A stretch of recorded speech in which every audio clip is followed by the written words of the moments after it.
Hey folks, it's Ray with Taste Radio. Right now I'm on a call with Charles Coristine, who's the president and CEO of LesserEvil. Charles, how are you? I'm doing really well.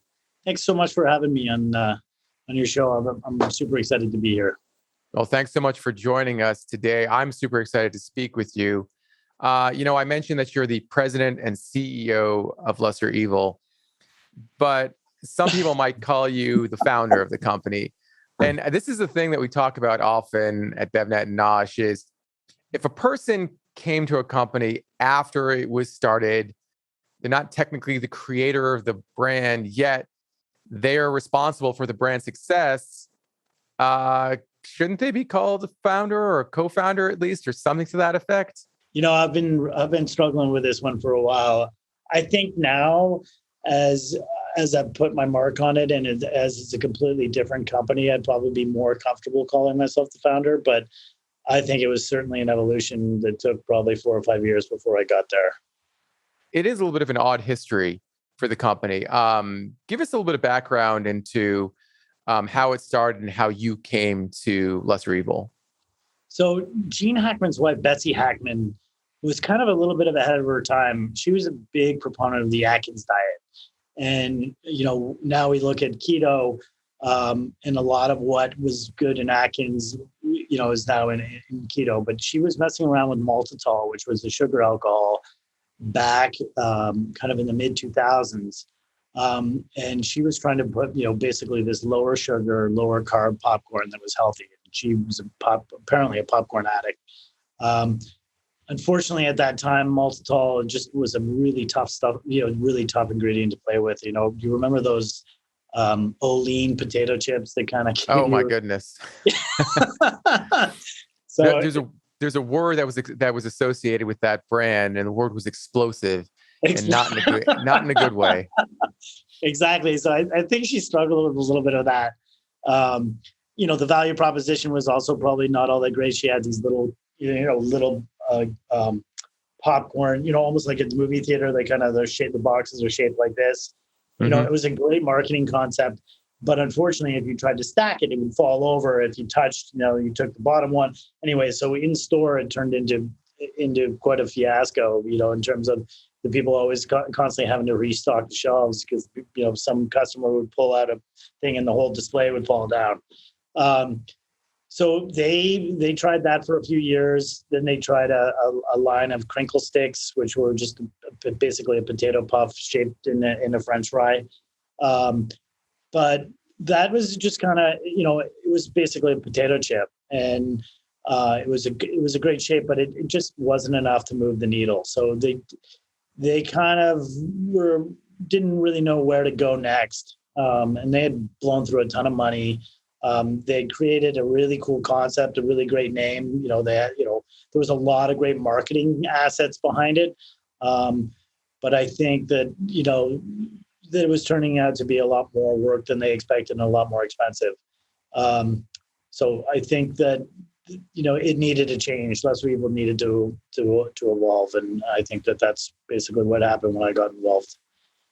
Yeah, it's interesting. We often see celebrities get involved in brands these days and then call themselves co-founders. No offense to celebrities, it is what it is. But versus celebrities starting brands and hiring people to run it for them. I think in this case it was the latter, and it didn't work out so well.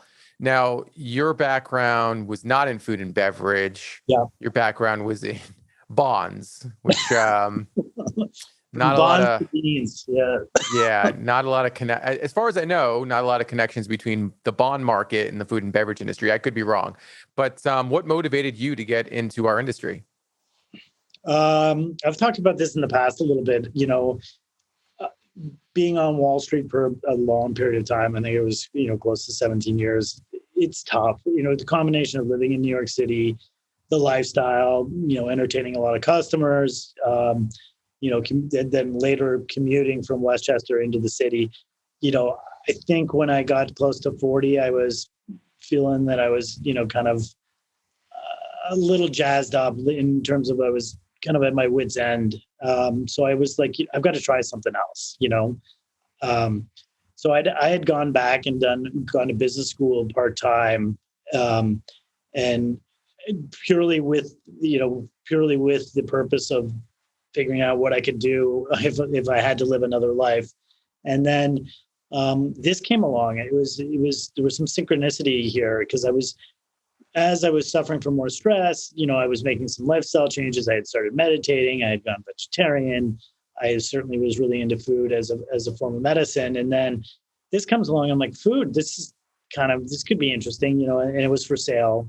It was from a friend's father. And so it was impulsive, I know, and I had no idea what I was doing, but I just said, I'm going to try this.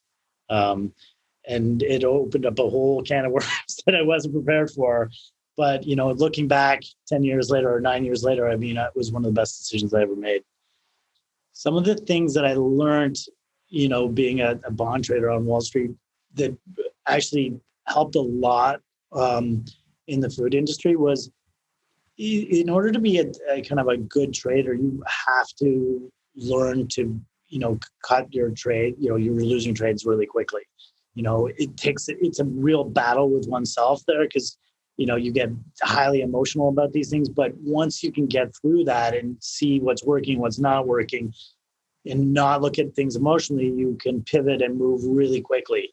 And I think the only reason why I survived at LesserEvil for as long as I did at the beginning, because of, obviously we can get into all the problems we were going through, was that I cut a lot of the stuff that wasn't working, at the beginning. And then in the first 4 or 5 years, we launched a lot of products that just didn't fit or didn't work for whatever reason. So there were some skill sets that I learned on Wall Street that actually did pay off in the food and beverage world. Thick skin for sure, it seems. Yeah. Let's talk about those problems, because when you bought the company, it seems to be a ship going in the wrong direction, and the wrong direction being underwater instead of in any kind of direction. What was wrong? What did you find out that was wrong with the company that you needed to fix pretty quickly? Well, the product velocity in store was terrible. So we were getting discontinued everywhere. We had gone down channel as a company, so we were doing business with, a lot of smaller retailers that were just looking for deal on price. And then on top of it, our whole margin structure was upside down. So even the business we were doing, we were losing money on. So I didn't realize how bad it was going to be, but we realized really quickly we were going to have to do something. Otherwise, we we're going to be in business much longer.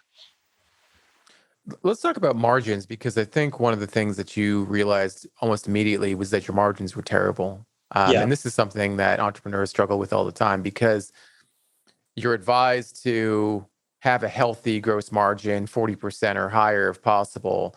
It's very, very difficult to make it otherwise. What did you do? What were some of the steps you took to improve your margin? That is a great question. And I think entrepreneurs really need to listen to that. A lot of entrepreneurs get into something and say, okay, the margins suck, but I've got a great product. And somehow I'm going to figure it out. But they just never figure it out. They never give themselves a chance. When you think of managerial accounting, you need to structure products or make products that have a healthy margin profile. Otherwise, you're never going to get out of the gates. You know what I mean? So when I think of developing a product, I go into it knowing exactly where I need to manufacture it for, because I know where I need to sell to a distributor. And if I don't have 50-point margins in it, or close to 50-point margins, or at least a road to 50-point margins, I'm probably not going to launch that product. And getting to that 50-point margin, I think when we spoke last, you had mentioned the company and the brand was doing 30-point margins. So that's a big leap to get to. I mean, how do you get better from one point to the next? I mean, I'm assuming it's pretty difficult to go from 30 to 35 and then 35 to 40. I mean, going from 30 to 50 sounds like it's near impossible. Yeah, and especially at a small size, it's really hard to use economies of scale to get there. So for us, it was making a leap of faith and jumping into manufacturing and starting to manufacture all our products. So we had to make a big investment in equipment and real estate and and others, other stuff, obviously personnel to run all that equipment and stuff. So it's a big leap of faith for a lot of entrepreneurs, and a lot of entrepreneurs were, that, if they're not willing to do that, they have to look for a product that has probably, broad margins of that are wider, that are bigger, because there's a lot of, you're going to have to pay a co-packer probably 20% margins, so and then you've got trade spend that you're going to have to give the stores of 20. So if you've got 50 and let's say you do have a 50 and you've got to give 20 to a co-packer and 20 to trade spend, you're only left with 10. And that's hard to keep the lights on, in that kind of environment. You really need to net out at around 30 points. It's a leap of faith, but it's also a bet on yourself, right? I mean, this is essentially long-term debt. I don't know if you had the money really, to just launch a manufacturing facility at the outset. But, to keep the lights on, to keep it running, I'm assuming you were in the red for some time. You had to, we got into bed with the bank, and, there were some personal guarantees that were, placed on, some of the initial equipment. So it's kind of scary because I didn't have all that capital to buy all that equipment. So it certainly is a huge leap of faith, which a lot of people aren't comfortable taking, because you lose, it's one thing going bankrupt. It's another thing losing some of the assets, that potentially your family depends on, if that makes any sense. Yeah. And it was tough, I think, at the time too, because LesserEvil had this reputation of being a brand that didn't turn on shelf. I mean, nowadays you see it on shelf and it's like, wow, yeah, LesserEvil is great. This is flying off the shelf. But 8-9 years ago, this was, as I think in your words, a dog with fleas. Yeah. How did you start to rebuild that reputation? That's a really good question. I mean, I think for the first 3 years, I was walking around with hat in hand, and I think people were like, "No, we don't want to see you." My wife is like, she makes fun of me. She was like, "You're staying in all these cheap hotels, trying to get people to talk to you." And it was tough, right? Because we had a spotty past, and obviously, I bought the company, on the cheap for a reason, because it was going to be very hard to turn around. I think, there were a couple people that gave me a shot early on because I think they felt sorry for me. One of those retailers was Wegmans. And I'm forever grateful for that. One particular buyer, I think, really took pity on me. His name was Joe Pucci. He's kind of an old school guy. And then I think when we basically got the plant up and running, I was really into, kind of trying new things. And when we started innovating and started coming up with some different concepts, and I could go and say, I've got something really new and unique, I think we started to get some more, some interest in talking to us. But it was a long road, those few years. Yeah, it's funny you mentioned Wegmans, because I'm pretty sure that's the first time I saw your brand in stores. And the first thing that caught my eye was your flagship product, which was the Himalayan salt popcorn, and a remarkable product. That we didn't launch that till 2014. I mean, Wegmans took a shot at us in 2012 with a chia crisp, which was this like black bean. It was basically a black bean pop chip with chia in it, and it was not a bad item. It was pretty good, but it was definitely out there. That same item we got discontinued at Ahold in 6 months.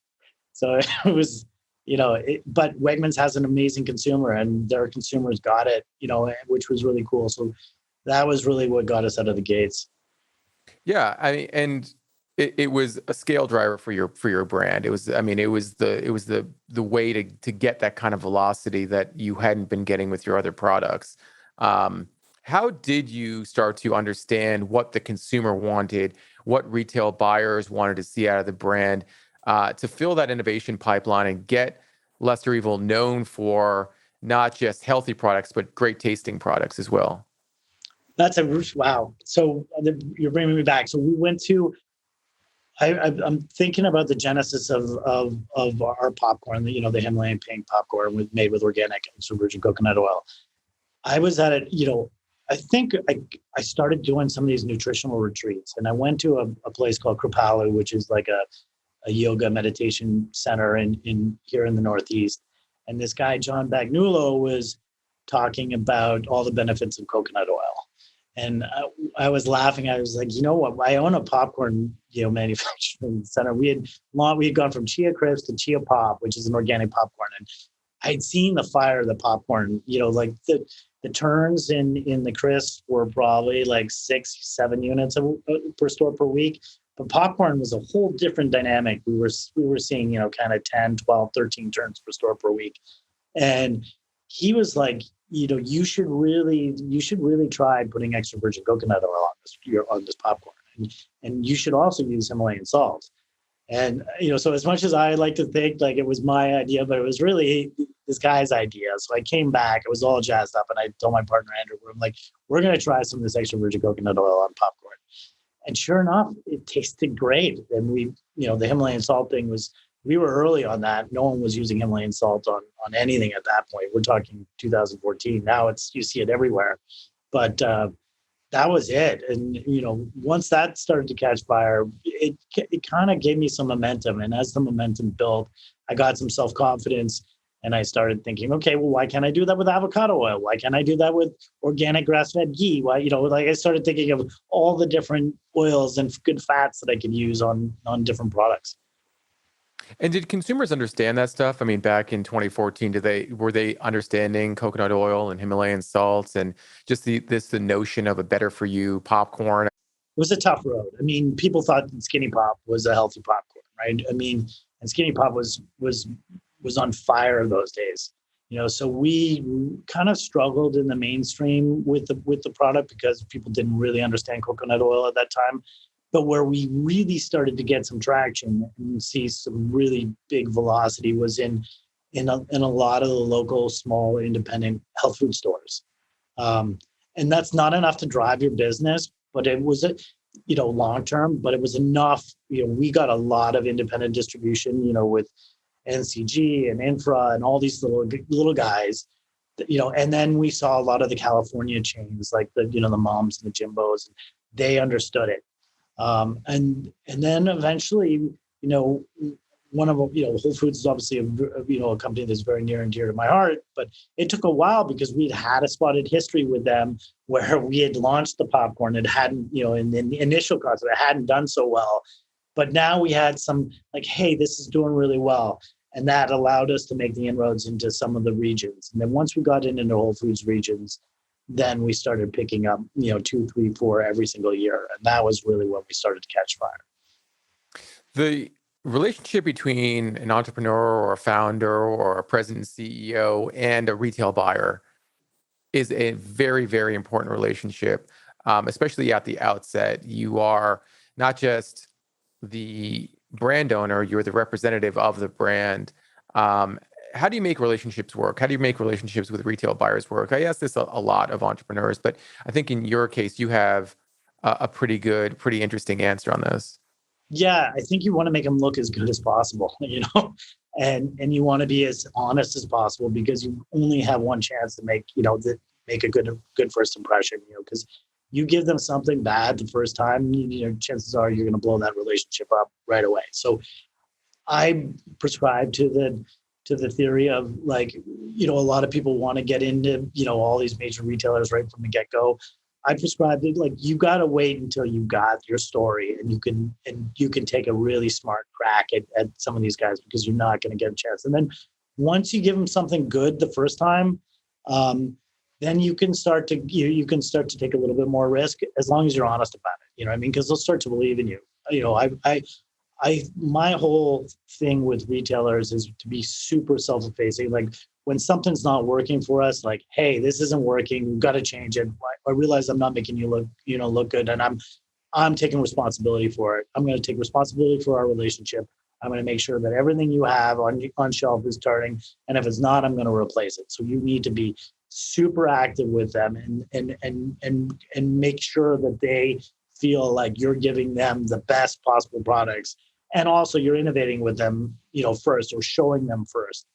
Especially in the sector in which I play, where those guys really care. Like the bigger grocery chains, they want something that's vetted. But where I operated kind of in the natural world, I only had 7 or 10 relationships, and I wanted to make sure that I was giving them the best innovation as fast as I could. And being personally involved in these And relationships. and I would call them and bring samples to them, and we would do taste testings, and they would tell me, no, I don't like that flavor. Could you try this flavor? Or I don't like that ingredient. Can you change that ingredient? So sometimes I would go down there with mock-up packaging, and we would come out of a meeting, and what I thought were going to be 2 or 3 SKUs that were going to be home runs had changed. But I was okay with that, you know what I mean? Because I realized that these guys were the ones that were really taking the risk on me, and I wanted to give them exactly what they wanted. So it sounds like they were pretty influential in your innovation pipeline. Absolutely. Especially in ingredients, like we wanted to make sure that we were using ingredients that they could really get behind, and the really hardcore ones were really big into the ingredients. Like, hey, we're not using this. We're not using that. We are using this. And you get sponsorship. Did it help that you had an alignment in terms of your personal lifestyles or beliefs? I mean, I guess what I'm getting at is, do you have to be friends with retail buyers? Can you be friends with them? I think so. I still friends with a few of my retail buyers. Yeah, and it helps. I think of, I do for instance, I do CrossFit. And, there were a couple buyers that I've become friends with that did similar stuff, and we can talk about other things. But, I also lived the paleo lifestyle. I had been vegan. I knew what autoimmune protocol was. Like, everyone's got different customers and different needs. And I could talk what they needed. And I could then, because I own my own manufacturing, I could then design products around what their consumers, what they thought that their consumers needed. Well, consumers want plenty of your popcorn, and it represents about half of the business. A little business more than that, about 60% of our business. Wow. Okay. Yeah. And you guys carry a lot of different products. How many product lines do you have at this point? God, I'd say 6 different product lines. It's maybe 7. Yeah. So someone who wants to needle you, and that's not me, I'm just saying someone wants to needle you might say, well, why do you have 6 product lines? Why are you investing your time and resources in all these other products when 60% of your business is popcorn? Because we're looking for the next home run. It's a treasure hunt. It's basically what we embrace. We've got 2 new product lines starting now, and they both could be flops. I have no idea, but we're going to find out. But that's what's exciting. We're going to send out samples. One's launching in one chain, one's launching in another chain, and we're going to see if this resonates with consumers, and if it doesn't, it's back to the drawing board, and I'll try again. Do your investors ever get mad at you for coming out with all these new product lines? And do they ever question you about? My plant manager gets mad at me for coming out with all these, because he's got to do a lot of, when we think about efficiency and margin, we obviously want to run the equipment, for as long as possible, multiple shifts of the same thing, that's where, but when I've got, so many different products, he's got to break down equipment, clean things before it, and he's running half shifts he gets frustrated with me all the time. He's like, you can't be serious. You want me to run this, and this today? I'm like, yeah, I'm sorry. But he's gotten used to me. Well, yeah, I mean, manufacturing, the manufacturing side of things, I'm sure is pretty complex and challenging. But if you do have a great plant manager, it's certainly helpful. But on the financial side of things, someone's putting money into your company, into your business, and they're saying, well, I think, I'm going to get a better return on my investment if you focus on this particular product line and not this one. That might be a tough conversation to have if your passion is innovation and their passion is profit. Right. I mean, I haven't had to deal with that, because I on the other hand, I'm pretty frugal, and we run at a profit. So I don't dig too deep, and I obviously cut my losses pretty quick. But yeah, at some point, if someone was to buy us out, they'd probably change things, and they probably could become much more efficient than I run things. But I see, I mean, how do I phrase this? I do see light in what we're doing, though. I think it delights our customers first and foremost. I think people look forward to seeing what we're doing. I think it keeps us extremely relevant with our partners. Our partners, they're not saying, "Oh my God, here he comes with other stuff." I think they're excited to see what we come up with. And unfortunately, fortunately, I don't think I've flubbed too bad. Like I haven't come out and come out with products that don't turn at all. You know what I mean? Some of them turn better than others, and I'm pretty quick to discontinue and add something different if it's not working, which is what I was talking about before. Yeah, you're not afraid to fail, is what you're saying. Yeah. And I think that the term you used when we last spoke was fail fast, fall forward. Exactly. So, I'm always constantly trying to. I have my little notebook and I'm trying to constantly evolve. Like, so if that product didn't work, maybe there's something that we can add to it that. So if you want to quickly talk about our product evolution, like, from popcorn basically came Paleo Puffs. So what I learned from popcorn, I applied to Paleo Puffs, and I applied it to basically a grain-free item. So I applied the good fats, the salts, the no processing. It's basically it's basically air popped. We use a twin screw extruder but it basically just uses the pressure. Then we applied a protein component to that, so I was trying to add protein to it, egg white protein, which was super clean. And then since then we've done a toddler snack that is built on that. And then now we want to get into plant protein instead of egg white protein because, that we think that's the future. So now we're into upcycled watermelon seeds. So you can see that everything kind of builds slowly on what we've learned. And some of the items we leave behind as we continue to move, and other items, just stick around, if that makes any sense. Yeah, absolutely. And it's, these products sound on trend.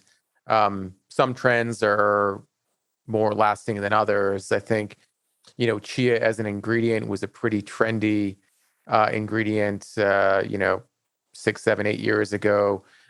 Seems like not as much today. Yeah. So how do you know, or are you trying to get ahead of a trend, or are you trying to be on trend? Yeah, we don't want to be too sticky on any ingredients. You brought up a great point about chia, because we felt at one point when we had the chia crisps and the chia pop, we were too chia focused, and then we needed to pivot fast because chia, it looked like it could. I mean, it's still around. It's still an incredible thing. I still put chia seeds in my smoothies. I mean, it's not an ingredient that's going away. It just is. It's not a customer buzzword anymore. So we don't do that anymore. We don't call anything by a sub ingredient because we realize that there's some temperance there. So all the stuff we do now, we feel like is a little bit more lasting. Like I don't think pea protein is going, organic pea protein is going anywhere. It's super easily digestible. You can put it in anything. It's super versatile. It's super clean. I think upcycled seed protein, like I'm talking about pumpkin and watermelon seed, I think that's the future. I mean, I think those things are real. I think plant protein is the future of protein, especially with what's going on with the environment. So I think these are longer term trends. It certainly seems like you're on the right track. And, if your track record is any indication, you've been making the right bets. And, as your product line has evolved, so has the meaning, I think, of LesserEvil. It's changed a bit over the years. How has it changed? So I think when LesserEvil first came about, it was about making, evil things less evil. Like we could take a popcorn and make, potentially a popcorn that wasn't as good for you, better for you. You know what I mean? But I think consumers, better for you is not necessarily where we're trying to go. I don't think consumers are completely done with better for you. I think, you're going to see people that want the indulgence, but want slightly less fat or something. So you're still going to see that, but I don't know if that's really our consumer. I think we're trying to make things good for you. We're obviously not perfect. But now the term LesserEvil is certainly evolved for me. Like, we know that the world is not perfect, but there's beauty in the fact that it isn't perfect, and that it is through the darkness that you find the light. And that we're, the name now is for us is we're going to kind of constantly evolve, and we're going to constantly try to get better, and we're not going to be perfect, but we don't believe in settling. And that's what the name means to me now. I'd like to talk about your personal evolution in this business as well. I think you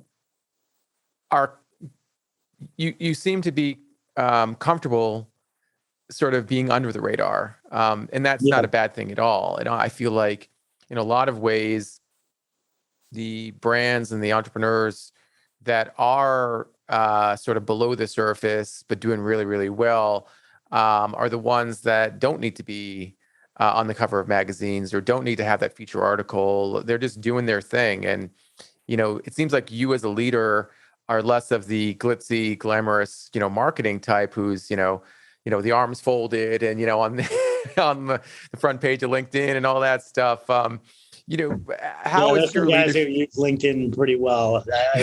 Yeah.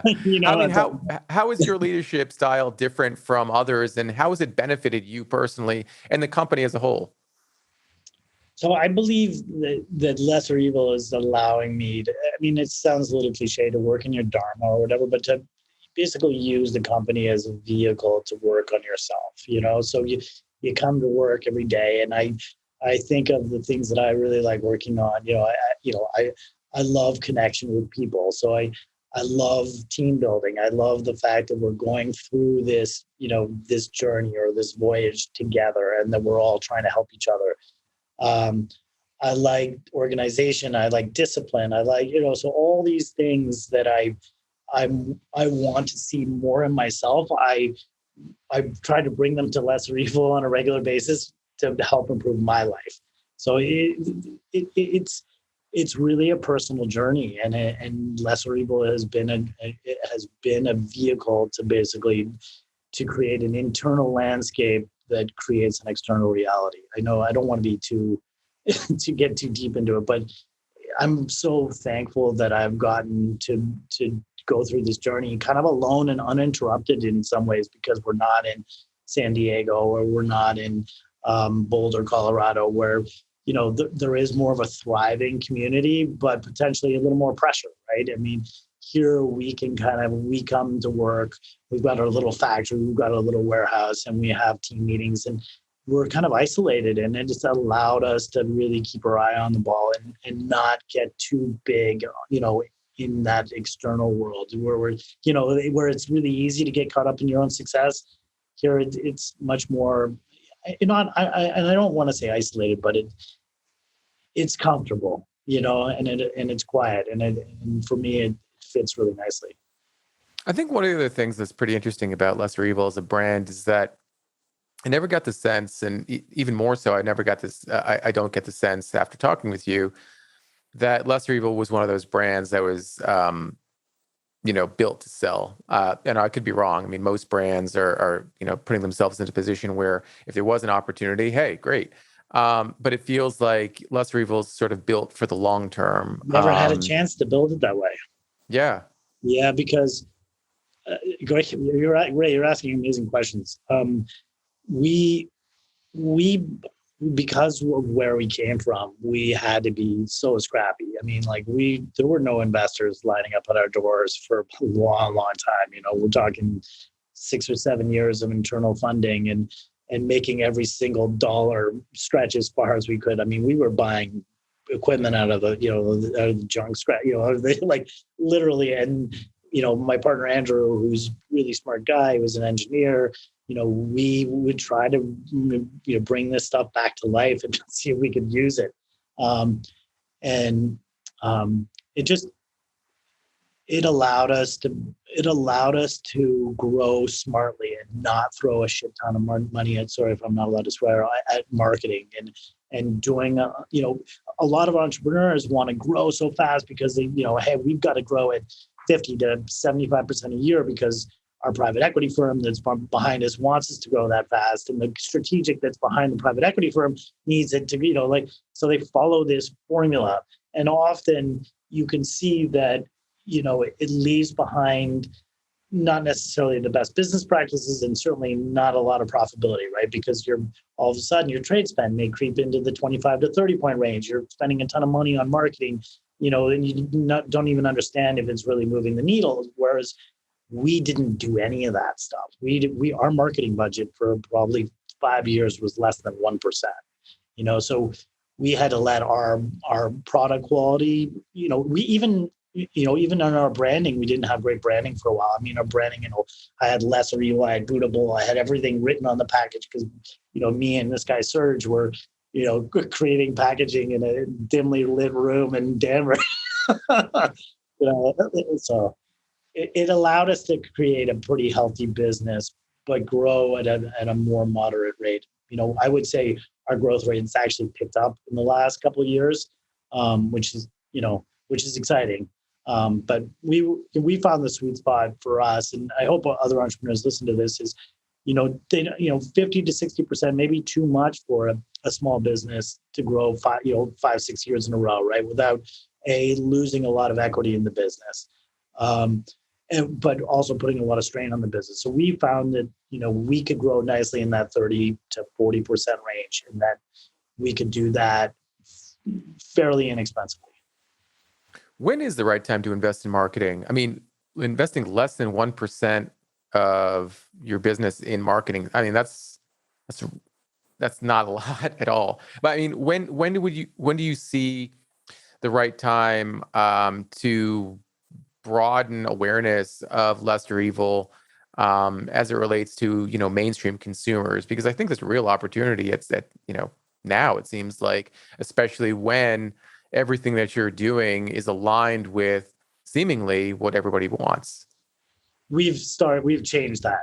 Obviously in the last few years, we probably went from 1% to 3% to 5%. And I think this year our marketing budget will probably be in that kind of 6 to 7% range. And we may start to do that because we're finding that as our brand awareness increases, we're seeing fairly large sales increases.